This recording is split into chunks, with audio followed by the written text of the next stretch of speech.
নমস্কার বন্ধুরা, কেমন আছেন সবাই? মানসীর ভিলেজ হোমে আপনাদের সকলকে স্বাগত জানাই। এখন আমরা এসেছি মাঠের দিকে।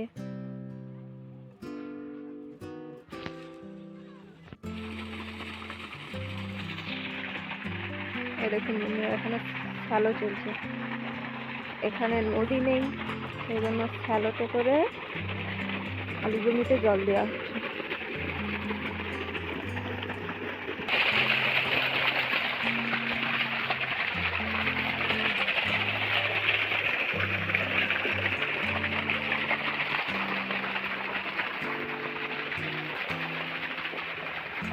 এরকম পুকুরটা, কত সুন্দর কলা গাছগুলো দেখা যাচ্ছে।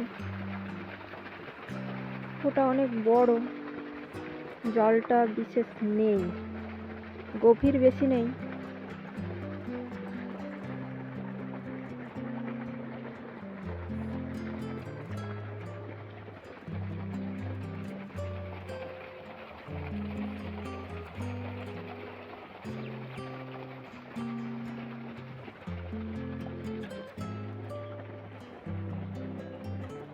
আমাকে গ্রামের এই সবুজ গাছপালা, খোলা আকাশ, সবুজ মাঠ, তারপরে নদী নালা, এইসব খুব ভালো লাগে।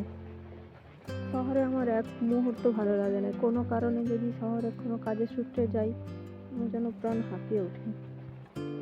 আমার যেন মনে হয় গ্রামটাই সবচেয়ে ভালো। এখন মাঠের দিকে এসেছি আলু জমি দেখতে। অনেকদিন আলু লাগানো হয়েছে, আলু গাছ বেরিয়েছে কিনা সেটাই দেখতে যাচ্ছি।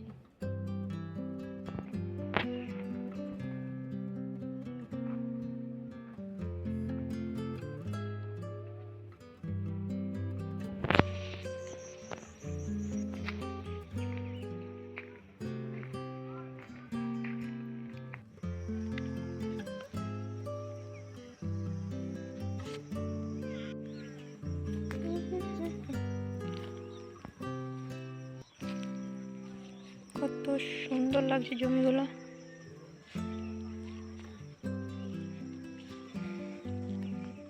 আমার বাপের বাড়িতে নদী আছে বলে তারা সে মেশিনে করে জল দেয়, মেশিনে করে পাইপ লাগিয়ে জমিতে ফেলিয়ে জল দেয়। আর এখানে নদী নেই বলে এই জন্য শ্যালোতে করে নালা কেটে, যে দেখুন নালা কেটে জল নিয়ে গিয়ে জমিতে দিতে হয়।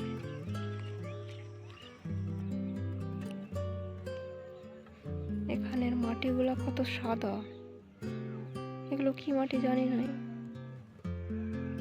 আমার বাপের বাড়িতে সেখানের মাটি হচ্ছে লাল।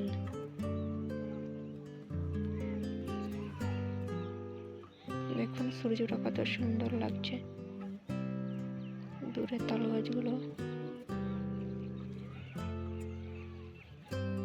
দারুণ লাগছে। আর এখানে একটা কাণ্ড হয়েছে জানেন, এই যে এই গাছটা দেখতে পাচ্ছেন, এই গাছটা হচ্ছে বেল গাছ। আর এই বেল গাছের নিচে গ্রামের মেয়েরা সবাই হচ্ছে গাড়িতে কাটা সেই ধান খড়গুলো এনে এখানে জোড়ো করে রেখেছিল। আর কেউ একজন এসে রাতের অন্ধকারে হচ্ছে সেই খড়গুলোকে জ্বালিয়ে দেয়।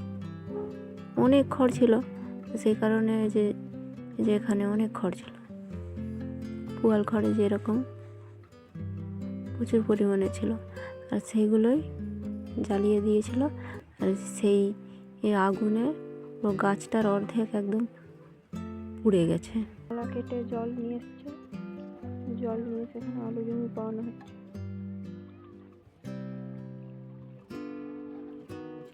আলু জমিতে জল দেওয়া হচ্ছে। এখানে এখন জমিতে ছোট ছোট এই আলু গাছ বেরিয়েছে। গোটা মাঠে সব আলু লাগিয়েছে। ওই দূরে একটা মন্দির দেখা যাচ্ছে, মহাপ্রভুর মন্দির। চলুন তবে ভিডিওটি এখানেই শেষ করছি। ভিডিওটি ভালো লাগলে অবশ্যই লাইক কমেন্ট করবেন। দেখা হবে পরের ভিডিওতে। ততক্ষণে সবাই ভালো থাকবেন।